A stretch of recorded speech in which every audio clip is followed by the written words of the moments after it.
just in case we're in the wrong talk, this is Qt running on Apple iOS devices. Okay, so let's go. Who am I? My name is Ian Dean.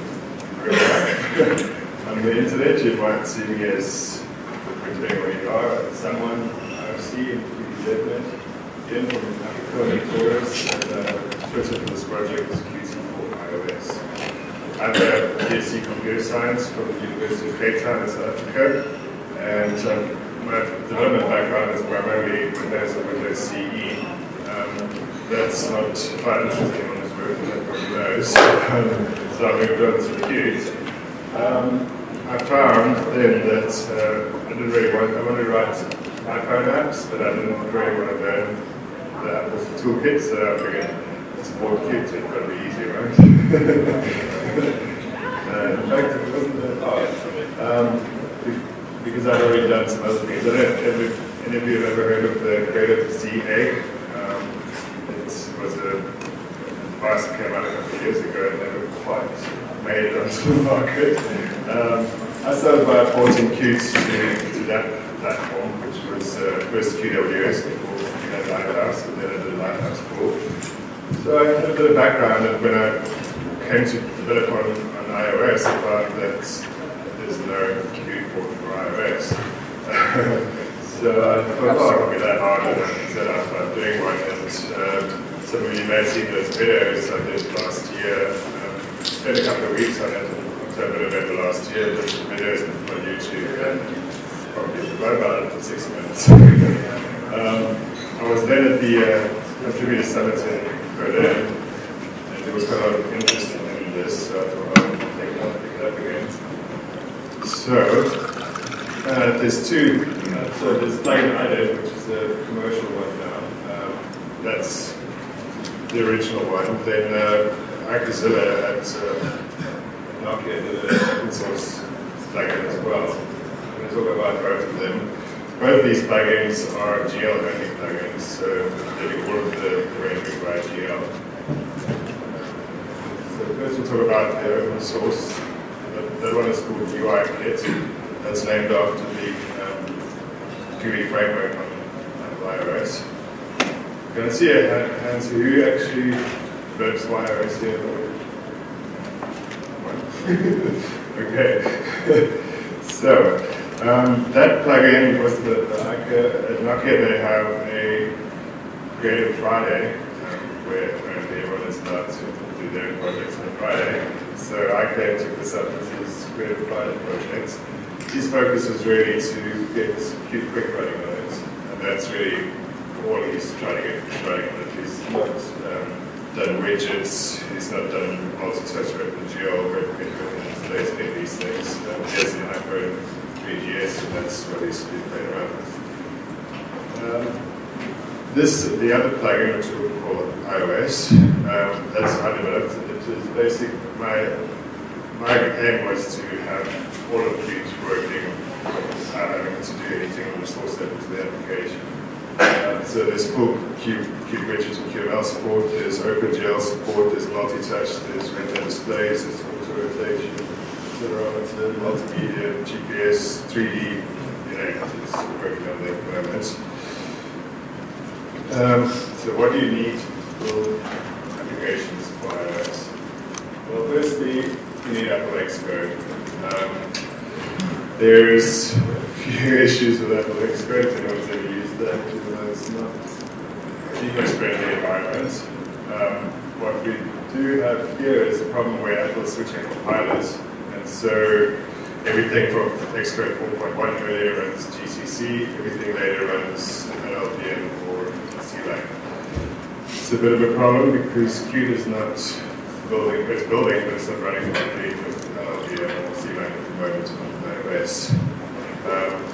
So at the moment we have a situation where Apple tries to force everyone to the latest tools whenever they bring one out. So you need Xcode 4.2 on your laptop if you want to plug in an iOS 5 device and have Xcode speed. You need 4.1 to build Qt, so it gets complicated. Obviously you need a Mac to understand all of these, so you can run the Mac OS. And at the moment, 4.8 is the target for this work. We'll move on to 5 later, but that's available still. Okay, so at the moment, the 4.8 version of Qt that's release candidate at the moment, that has most of the patches in it to run it on iOS. I have a clone of that repository, which contains the source for the version of Qt that I'm using, which includes patches for iOS and the Z creative C plasma. That's the address there. Has anyone actually built Qt before? You're familiar with that. So you get the source in tutorials, you run configure, build it, a couple of hours later you've got your iOS. Okay. Okay. So we're going to run through now actually building for iOS. So firstly,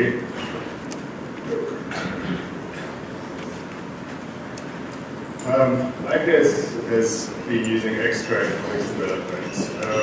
It's painful to just use Xcode to develop Qt apps for iOS. Xcode doesn't run Mark or do any of these things, so you have to do a lot of manual work to use that. So what I do is I use Qt Creator. Basically, what it allows you to do is build everything up to the point where you're ready to link it up to make an iOS app. Then you've got to use Xcode. We'd love to have the kind of integration that the system test has, but Apple is not quite as friendly as Google in that respect. You have to use Xcode to build that. There's no way around that. It's one of the core requirements is that you actually build Xcode. So there's a lot of secret source going in there with app certificates and bundles, whatever. That's what you've got to use. So what we do basically is we build the application as a little file with Qt Creator, and then we create a dummy Xcode project just to link it all together and package it. So we'll just run through Qt Creator quickly. I'm guessing here everyone's used Qt Creator. Do you have any questions so far? You need both for one. You need 4.2 if you want to target iOS 5 devices. Doesn't have a GCC compiler. Yeah, so if, obviously the library just needs to be built with that. Once the library is built, you can use whichever version you like. So first, you have to target a particular OS SDK. The source is compatible from iOS 3.0 upwards. Realistically, you want to target 4.0 upwards. There's a few bits missing in 3.0 that we're using, so it will build, but it won't work quite as well. How long about 10.7 versus 10.6? Mac OS is just very low, which version you use. It's not necessarily Xcode. Okay, so first thing we've done is we've built it now. We've got it from the stores, we've built it up, we've got it in a folder now. Okay, so we've got to set that up in Qt Creator, so we've got to we're going to just remove it and add it again, just press what you do. So you're going to preference, you'd say go in the Qt versions, and you're going to add one, which in this case is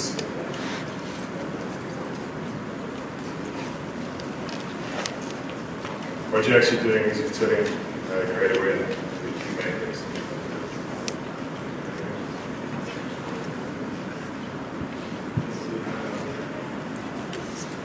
So that tells us we're building for Mac OS, which is aka iOS. Yeah, the other thing we've got to do is we've got to set up the build tools. By default, Qt Creator doesn't know about the Apple build tools, so we've got to set that up as a tool chain. What we do there, I'll just remove it again. We're adding a GCC.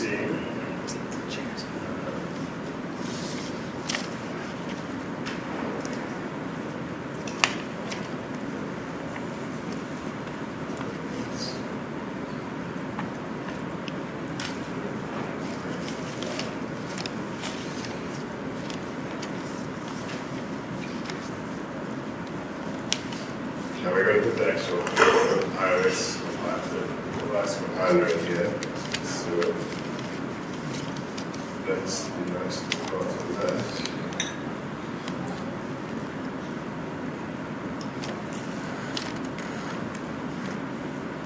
Okay, now for some reason this defaults to 64-bit. I don't know if there's a 64-bit iOS device out there, but we're really going to get to it. We've now set up our tools. So the next thing we need to do is actually create or load the project in. So for fun, we'll just take an example out of Qt 4.8. Anyone got a favorite demo example talk to iOS quickly? Let's go for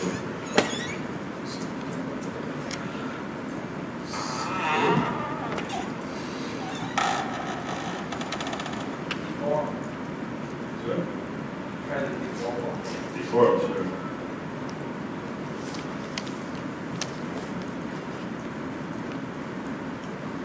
Okay, so I've shadow built Qt, so hopefully you guys know what that means, but we'll shadow build the example as well.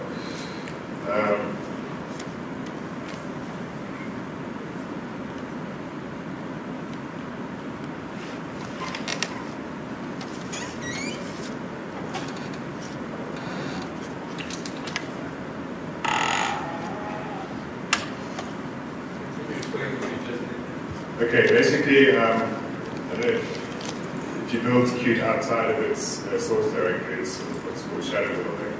And when you set up the project in Qt Creator, you can either shadow build that project and build outside of its source tree, or build it in the source tree. But because I've built Qt in the shadow build, I'm going to build the examples in the shadow build folder as well. So that's what I just did there, so just set up the same folder as my shadow build. It doesn't matter where you build it really, as long as you know where that is. Okay, so I'm just going to show you some points there of what we're doing here.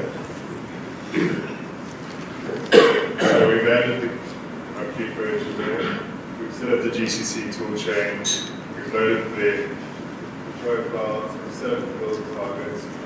And now we need to work around debugging Qt Creator 2.3. So what happens is we're actually cross-compiling here, which is not something that's done a lot on iOS. It's bug. What's happened here is that Qt Creator's decided we're building on macOS, so we must be building Mac executable. That's not the case. So you can see it set up a make spec for Mac. That's a bug which I believe is fixed in 2.4 and it wasn't there in 2.2, so you only need to worry about this if you're using 2.3. So we're just going to put in our make spec here, which came out of QMake, this version of Qt Creator looks like that.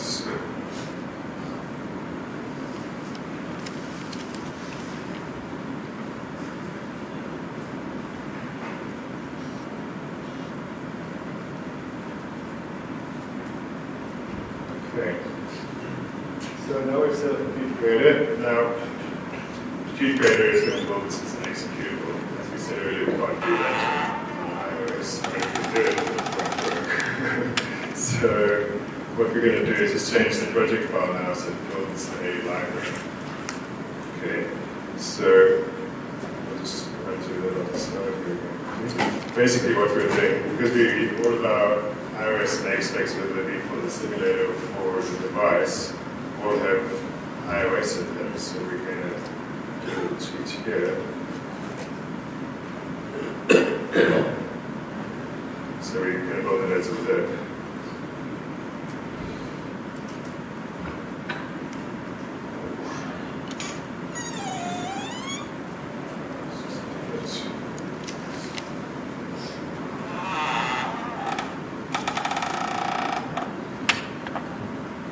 So this is what we're adding here. I'm just going to put this. Okay, so we're saying as a div. Now, what's happened here is that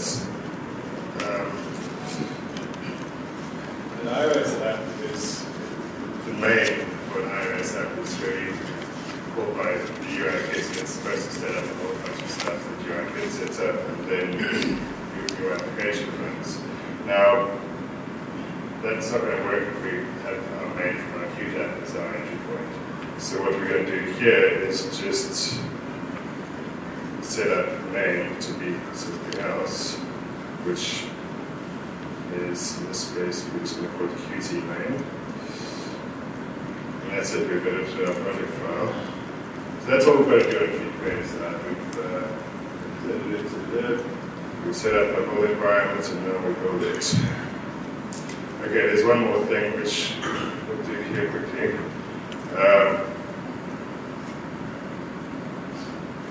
You might have seen yesterday in the Android talk, we need to set up the screen because these are mostly desktop samples, so they're set to run in a window. If we're running on a mobile platform, we do something different, we run it full screen. So what we'll do here is we'll just set that to do the same assembly. I'll set up a little define, which is this one. And that's it. Now we're ready to build. Set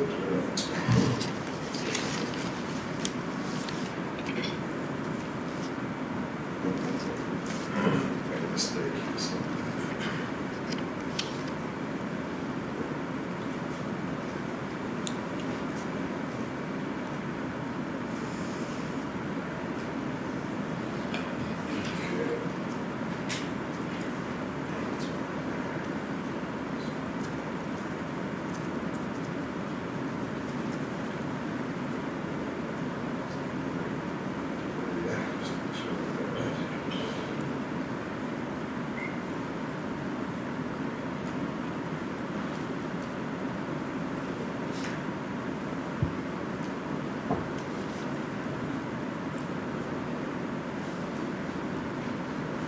As you can see, this isn't quite as straightforward as building for Android.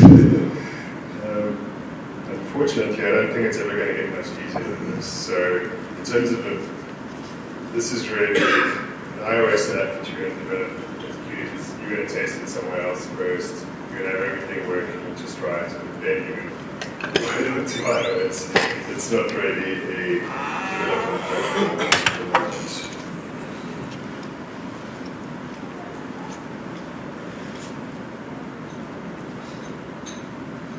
In that repository that I put a link button for earlier, there'll be these examples that I'm doing right now, but in the next day or two I'll upload all these examples into that repository as well. So otherwise it's going to be a bit hard for you guys to remember all this stuff. Okay, so we've built the library now. Now we've got to set up the Xcode project. Okay.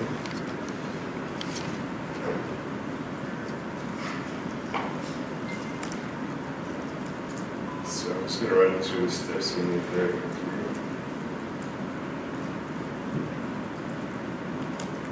Okay, so if we can create because we're doing OpenGL, the closest thing to our QDAP is an OpenGLES application. Except we're going to just pull everything out of there because we've already implemented everything. And then we're going to add a few libraries and we're done. Okay.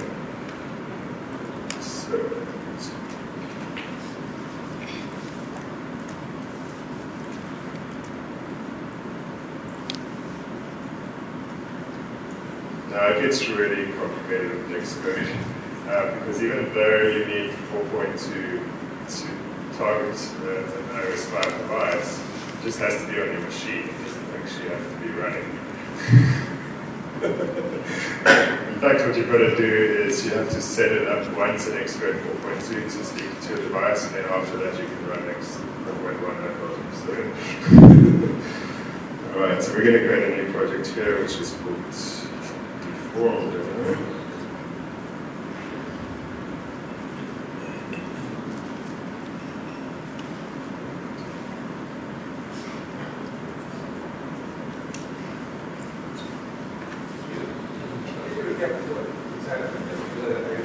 So what we've done is we've created our Qt application as a library.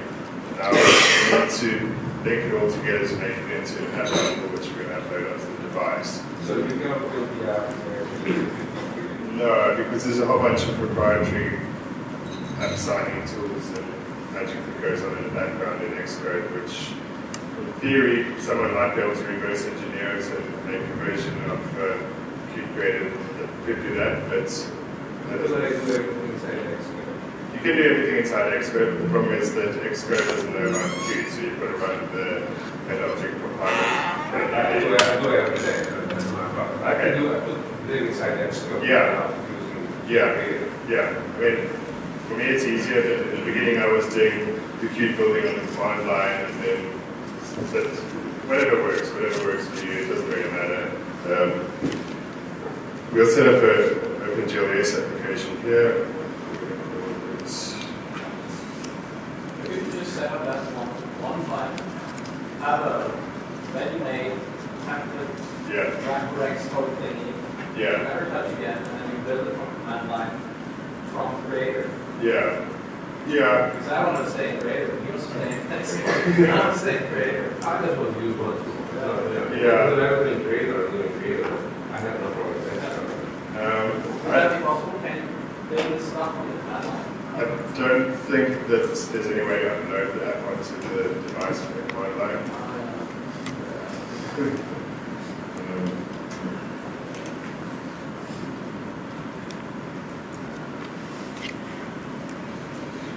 Okay, so this is a basic OpenGLS version. It does something or other. We're not interested. We're just going to delete all the source files.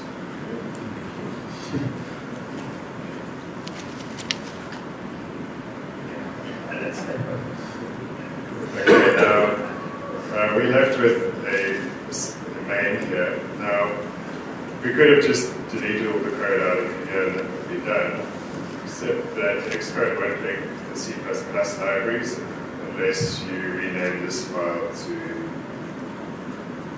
CPP. So our Xcode project is now one empty file with a CPP extension. Okay. Next thing we've got to do is set up Qt, so that's Xcode 3.5 Qt. Before we do that, we're just going to see now this. I don't know a lot about iOS programming. This is in Xcode in particular. This is why I started this project. But there's a kind of interface builder or something that creates these files which you get loaded from the app. So we got rid of that. We're going to get rid of the lib file, as they're called. Right, that's it. So now we're going to just set up Qt, which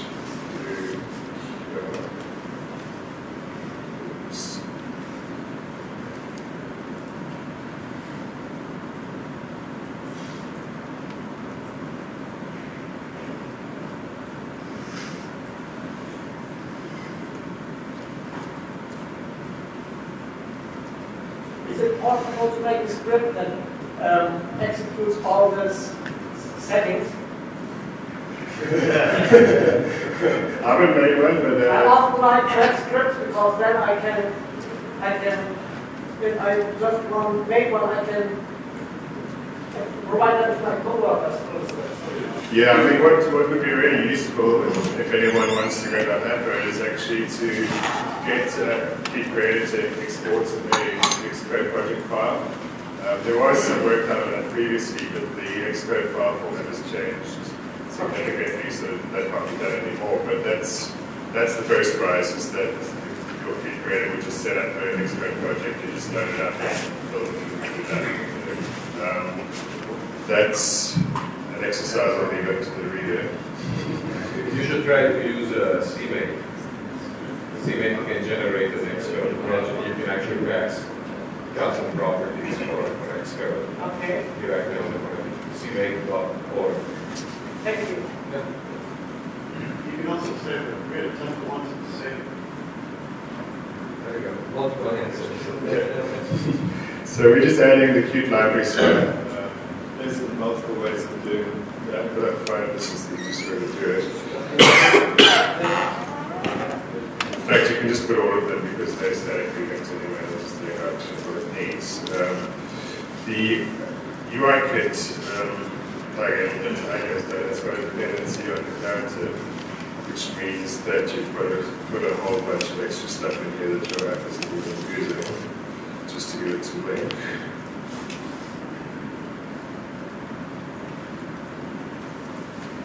Once again, these demo projects I have on the repository, you don't have to remember all of this, just know what I'm doing.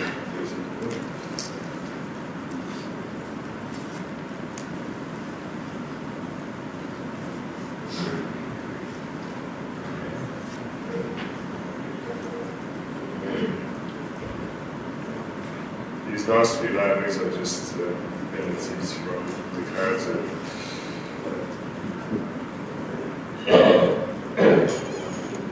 And lastly, we're adding the UI plugin. We're adding the which is used queues. Okay, so we set up the libraries. Now we're going to tell Express where to find them.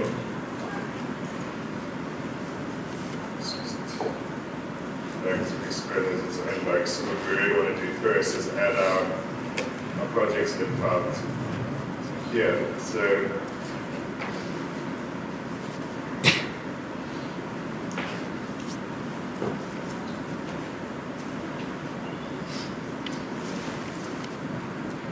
what I'm doing here is I'm adding our Qt application to the Express project, and then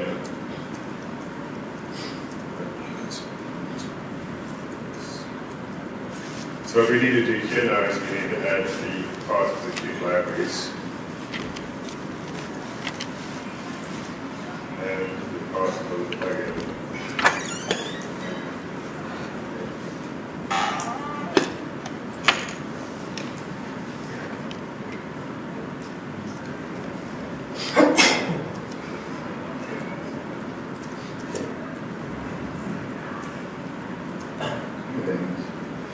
This is a irritating little bug in Xcode. We have to sometimes do this multiple times. Just like, where's it gone? This tool you will grow to hate if you use it enough.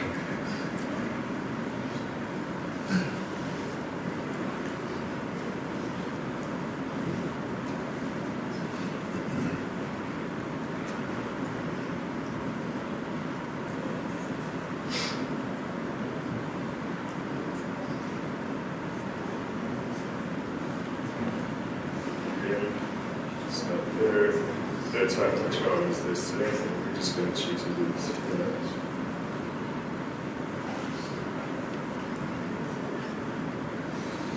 Yeah, typically what I do with this is I set up one template Xcode project and I'm hopping around, but we're just running through the steps here so you guys can see what you need to do if you need to create your own. And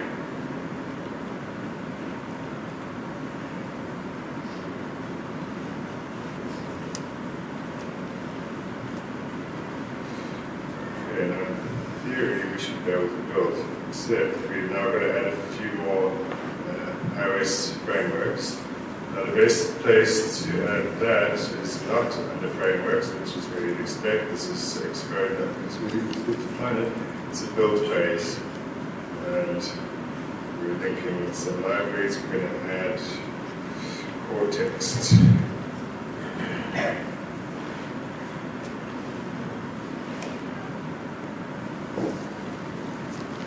Now, a little bit of black that might build.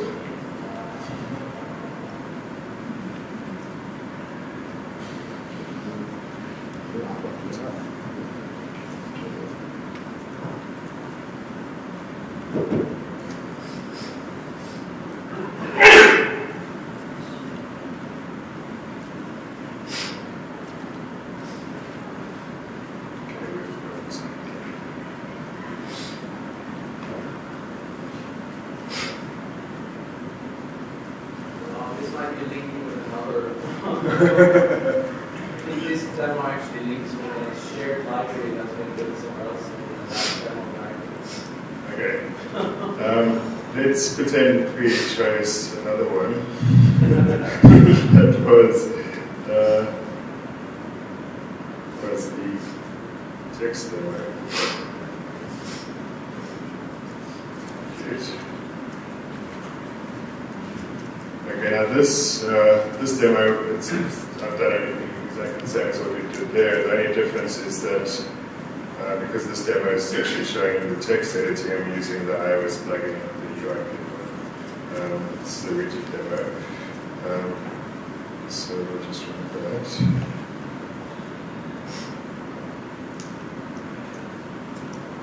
That'll go now. We'll have a look at that.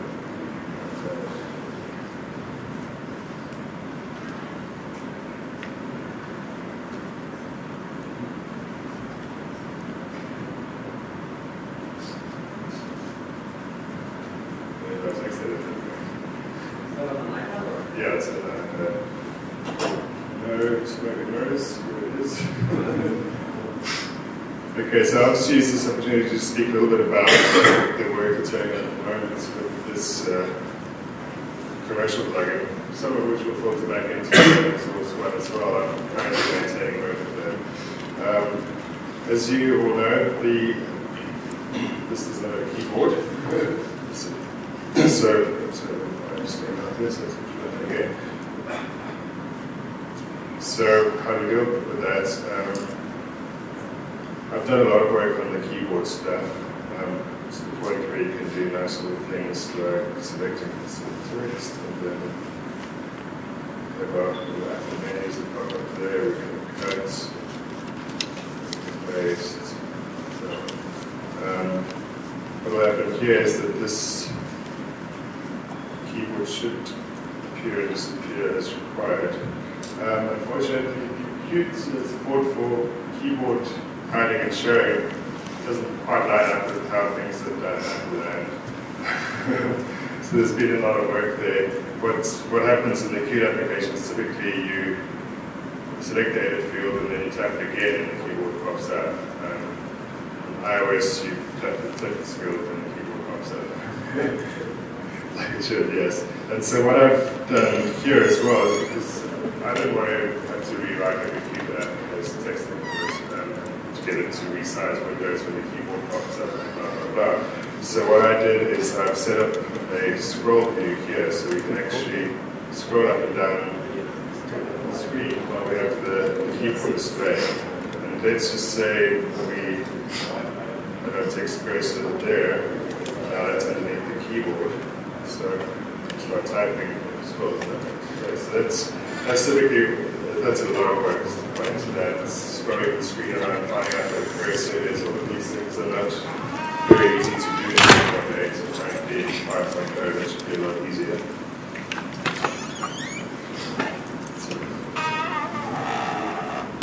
Then just we're going to do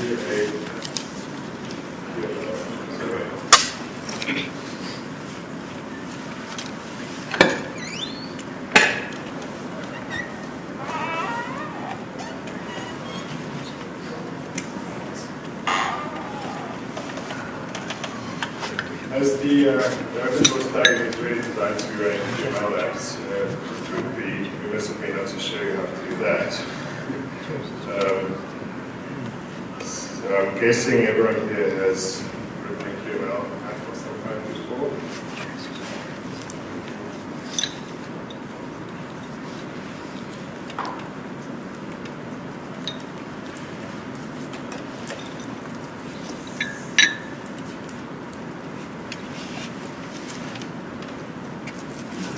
That's a very simple C++ stuff for QML. This is using a auto-generated QML application viewer from Qt. Unfortunately, there is one change that needs to be done to that source code before it will actually work. It's a minor one, but I'll show you what it is. This is Mac. Unix Mac as far as Qt is concerned, which means it's going to try and modify the source for our path for our resource files. We don't want that, so we're going to do this.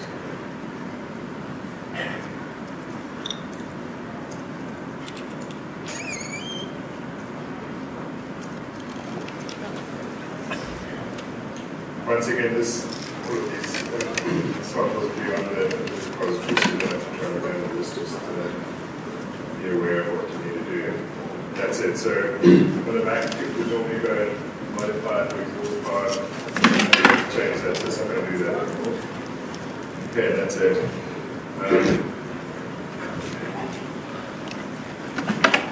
So this is something that's not officially included yet, iOS. Up until recently, was verboten to mention iOS and use the same sentence. That seems to be relaxed. So we're allowed to do something like iOS there. If you look around in the key source code, what you'll see is how you identify the protocols that are actually for iOS. This is a Mac without a library called core services. So you'll see if defined Mac and not defined QT core services. that's the code for iOS. So it is right. Yeah. So we went out of iOS in the source code. Now it's particularly the people working at not good with the iOS source code. All right. So, the only difference with this expert project, we've done everything the same as the previous one. The difference is we've got to put our QML files into it. So I'm just going to delete those and do it again so you can see how we do that. So everything I've done the same as the previous time. So the libraries have included everything. Now, this application designed to have a whole bunch of, well, in this case, one HTML file that sits in the same folder as the executable. So what we're going to do here is we're going to add some files to our project. Whatever files you put in here are going to get copied into the same location as the application executable, which what I've done is I've modified these plugins so that the current directory, when your app starts running, is the executable directory. So you can just take existing Git source and then it's modified.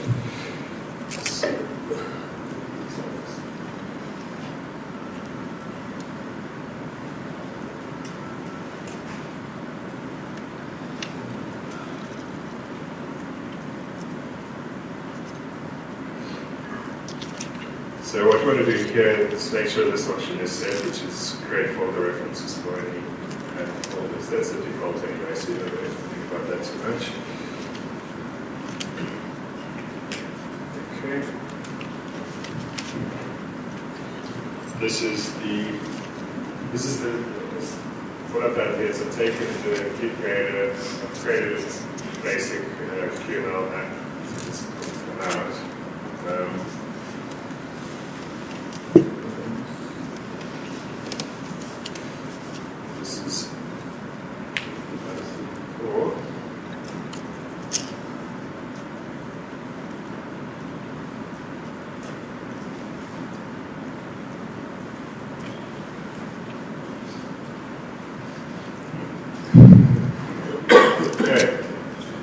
Some other small things which you might want to set up in your expert project, it's how you do it. It's up to you. One thing that's promoting that is to have an exit button in your application. Okay.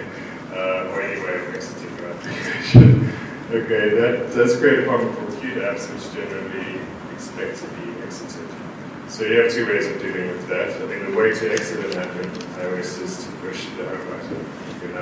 Depending on how you set up your expert project, that's either going to put it in the background or it's going to exit the app. Now, if your app hasn't got a way of exiting apart from being told to, then you most definitely are never going to be able to exit it unless you do this, which is you have a whole bunch of, you have what's called a plist in Apple Lab, which is kind of like any file that goes in with your application. What we're going to do is add. Oh, sorry.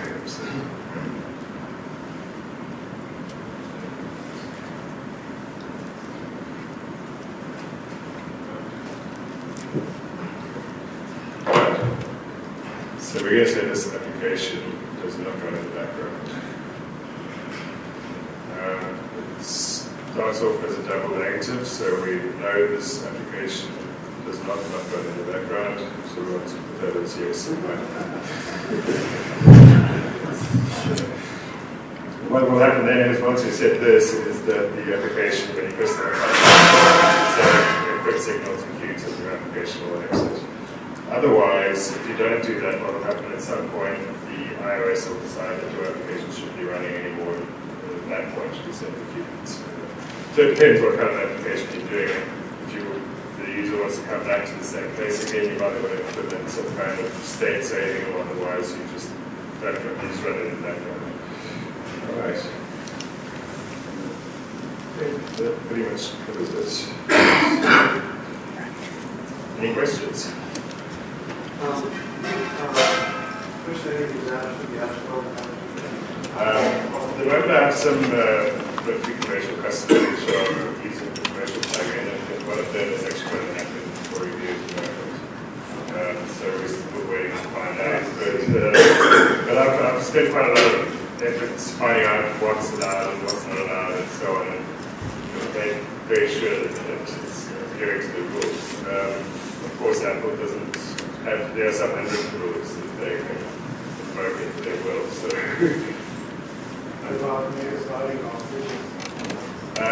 The native styling of widgets is something that is not easy to do with this.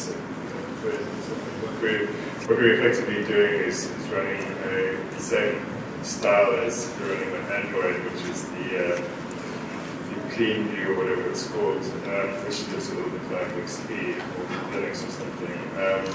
That's not going to fly on Apple, I'm sure. What needs to be done at some point if someone wants to actually put a widget app through there is we've got to make a style that looks a bit more like iOS. I would say that probably not.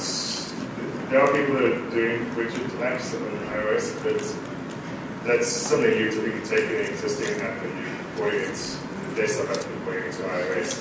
It's really, you've got to rework the UI and something like that. I think Apple might have that issue with the copyright on widgets that do that. Well, I don't know if you're really infringing anything, but I can put in their look onto another platform, put their look on their platform. If it's a QML widget that could possibly be dependent. Yeah. Yeah, I would say that if you were setting out to create an app, you would create a QML app which has a look and feel and really try and emulate the platform. That's really hard to do because all of the stuff is pixel perfect, and if you don't get it exactly right, it's going to look wrong. You know? So, but what we do have, which is something I'm still developing, I've done it so far with WebKit and with the media player, is a way to actually embed native Apple controls in widgets. And so you can actually put a real Apple control in that thing where you can implement real. Of course, you have to the platform. There already is a Max style. I guess that's calling the theme engine. Yeah, that Max style. No, and that I did have a look at putting the Max style on there, but not possible. It uses a lot of stuff which is on iOS and not on iOS. So. Can you show the file size of the Okay, so that's that is one of the downsides of this whole thing, is that your average iOS app is 800K, and we'll have a look at here. Mine was full. Text it, right? Thank you, drink my cup. 11.7 megs. That's the QML app is a lot bigger because that has a whole bunch of other libraries. The QML app is in the region of about 20-25 megs. What happens when you, this is the app as it is installed on the device, but when you package it to distribute it, you put it inside a container called an IPA, which is in fact a renamed zip file. And what happens with that is you get another 40 to 60% reduction of that size once you zip it. So, for instance, let's just go through that stage here.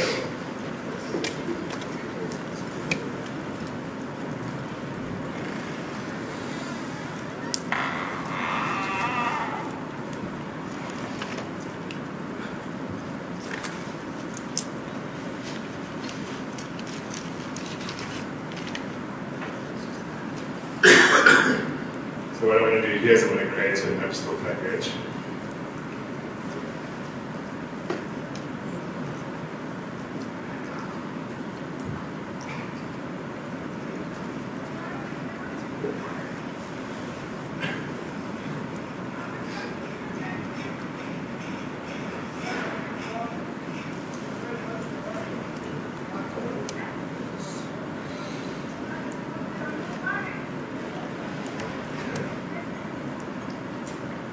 You can see there's now 4.5 megs of the package, so it's yeah. So that was a good zip there. We got less than 7 size after we zipped it. Now this app, that's what you'd say to happen is this IPA file, which is really a zip file. Should be there.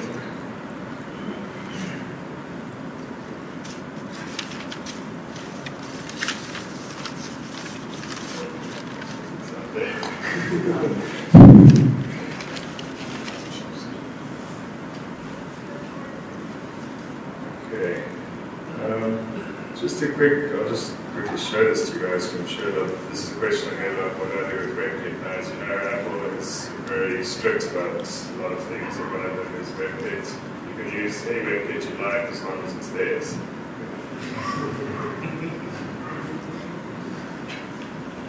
And you can use any WebKit they like. Yeah. And so what I've done here is, because we can't execute WebKit on here, so we have an app that one of our customers has an app that they want a web browser inside. What do we do? So what I did is I wrapped the Apple WebKit inside a wrapper which looks very much like WebView. It's the same methods in the QWebView class, and it's the same methods and so on. So you need to decode a little bit, but what I've done is I've taken an app which you might be aware of with Fancy Browser and embedded Apple WebView inside it. And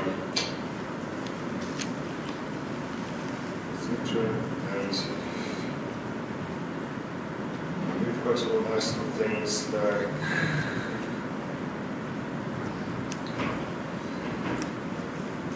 HTZ and so on. We've got all these kind of things. This is where it gets a little bit strange, is that this is the Apple very nice copy paste thing. When we go here, we're going to do the same thing, we're doing it cute.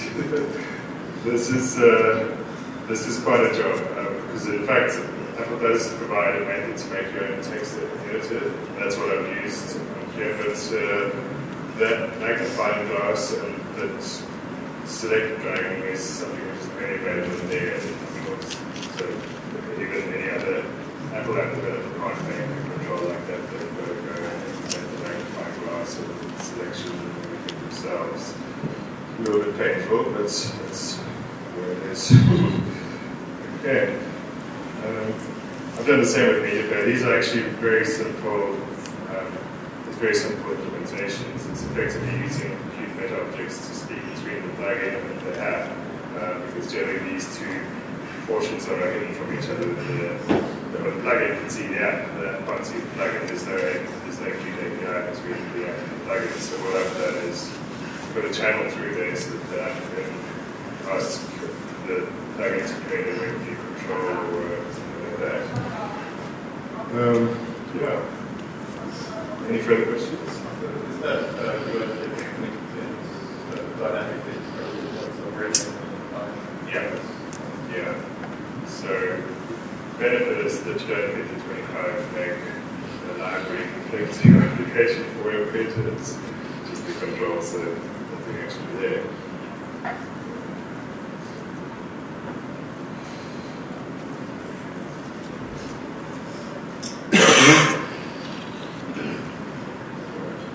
So the main thing, I guess, is that you guys don't know what's creating source code.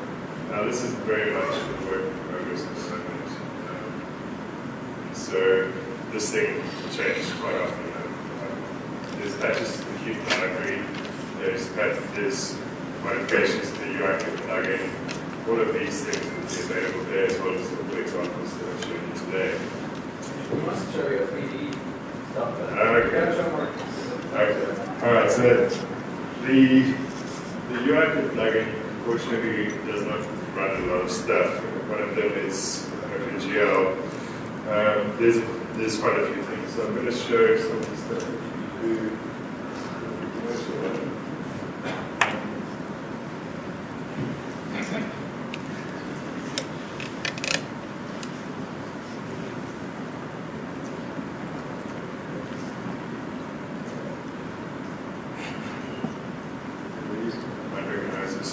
It's the QML view that comes with views. So this does not work on UI kit? No. Why not? What's this? Yeah. So this will work. I think there were some problems actually running the QML viewer on the UI plugin. It depends how you configure it. This one is showing the menus and so on, which is definitely not going to work there. So we'll do some.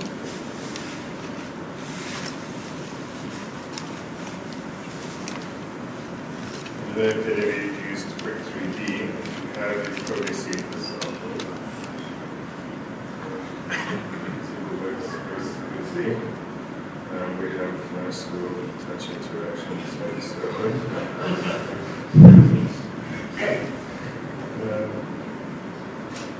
Yeah, but there's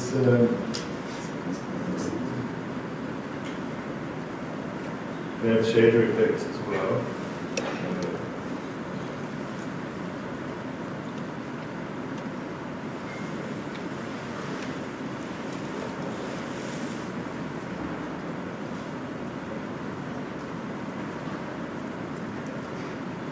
Now this might notice it's not 100% smooth, some kind of little jitter there. So this is running on QML1.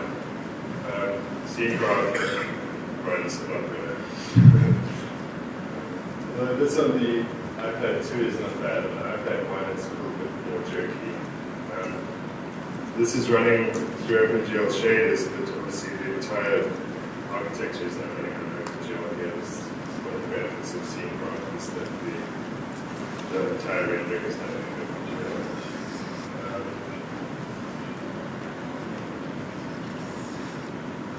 So basically what I've just said about it is just picking whichever bit you like doing right now, because there's just so much to implement that you guys can contribute if you want to. There's no repository.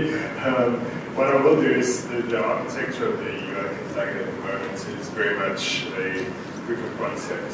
It's effectively what Ike's done and what I did at the beginning as well is you take an OpenGLS demo application like we created in Xcode there. You take the EGLFS screen driver and you kind of merge the two together and you get that plugin. It works, it's great, but if you want to do anything other than full screen, it's good. So you actually have to rework the entire architecture of it, which I've done, and which I'll do it with the UI plugin as well, because it's not much point having a starting point that takes you in the wrong direction.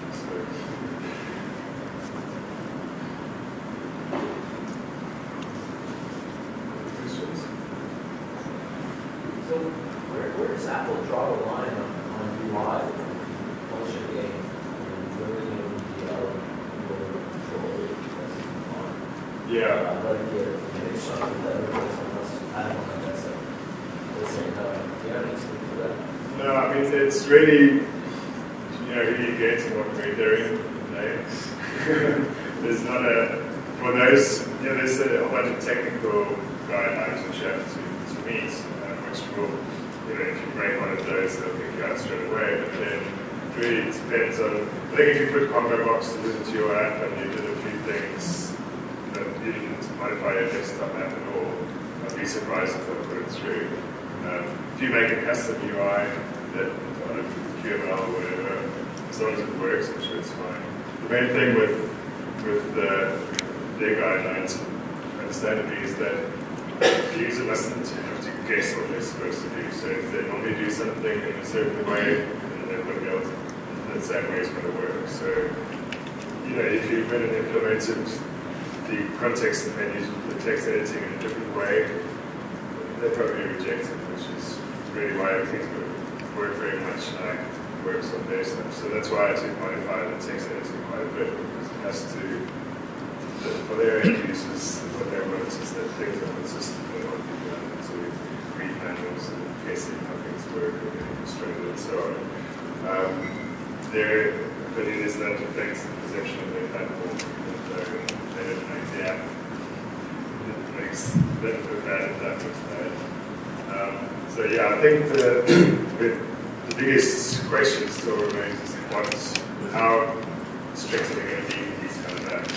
If you were doing a game that's like Angry Birds or something that has its own UI, I don't think it's going to make any difference what that UI looks like. You take in the feed creator and you're putting it on an iOS and not modifying anything, it's not going to look like an iOS app. It's not going to look like a custom app, it's going to look like a desktop. So, who knows, you know, that's the question. With this app that I have on the App Store for review at the moment, it's a widget app that has had a few custom styles done to it, but effectively it has a whole bunch of standard few buttons and web boxes and so on in it. How long has it been? It's been reviewed about a week. So. Can you show it?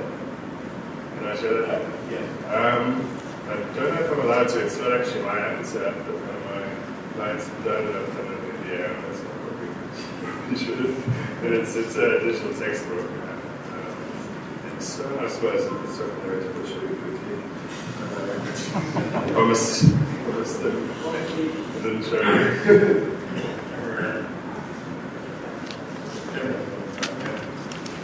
You take a lot of long twisting. You take a lot of long twisting.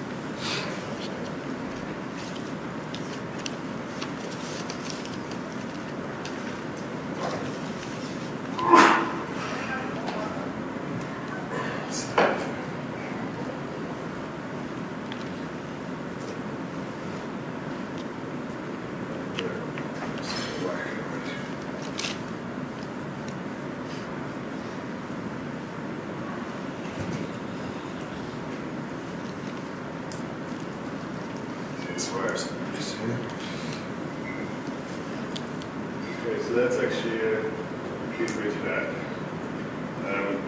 While we're here, I guess I can show you the media player.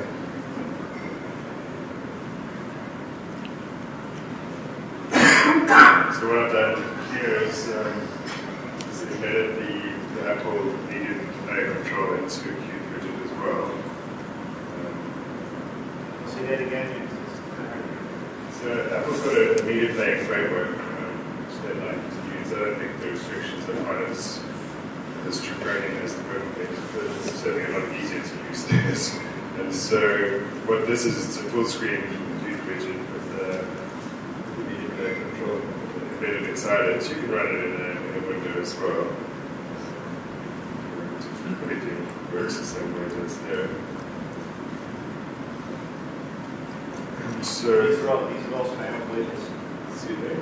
These are all style widgets. Yeah. They just remove the style widgets. I thought you said earlier that the styling wasn't working in this. Yeah, the macOS style might be better than iOS. The graduate style. I see.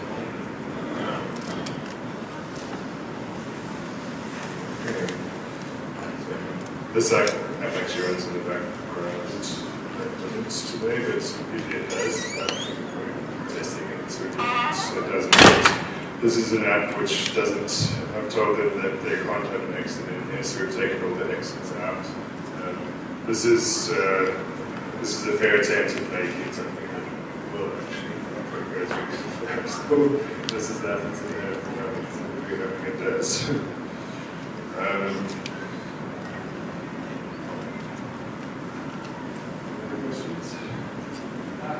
What's the relationship with the commercial? I mean, obviously, I don't use the commercial one because that's the web that you're going to get. Yeah. That's not open source. What's Yeah. the relationship? How do you see it? Are you going to, at some point, complete everything, or pay you, or what? Yeah, I mean, it's certainly for anyone who wants to use the commercial one, I would say get your feet wet with the open source one first, get it building, run into a wall with that one first before you even need to think about another one. And at that point we can talk. We're making No. So you have everything that's in here is LGPL. In fact, from our discussions we've had, everything is LGPL anyway. We don't have a information license available from our platforms.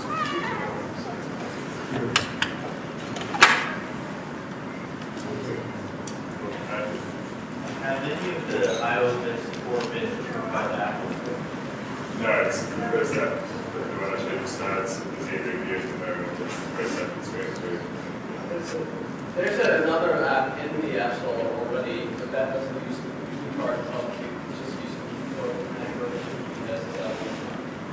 SDL, whatever. And they have a web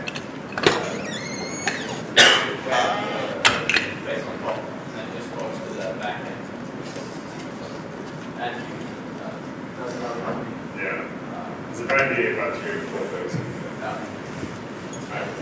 I'm confused a bit about the licensing because you're saying you're using it sounded like you were using the LGPL Qt license. However, you're statically linking in. Yeah, this is something we're negotiating with Lucky at the moment. Okay. Apparently, as long as the current stances, which they're working on this might change, is that you will be required to offer at least the object files of your application. Okay. This is something that we're trying to work around because generally commercial customers don't want to offer their source code on to anyone.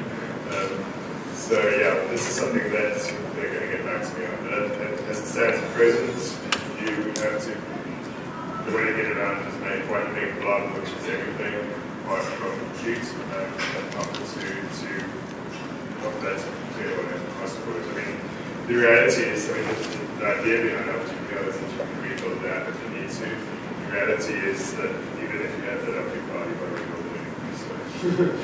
So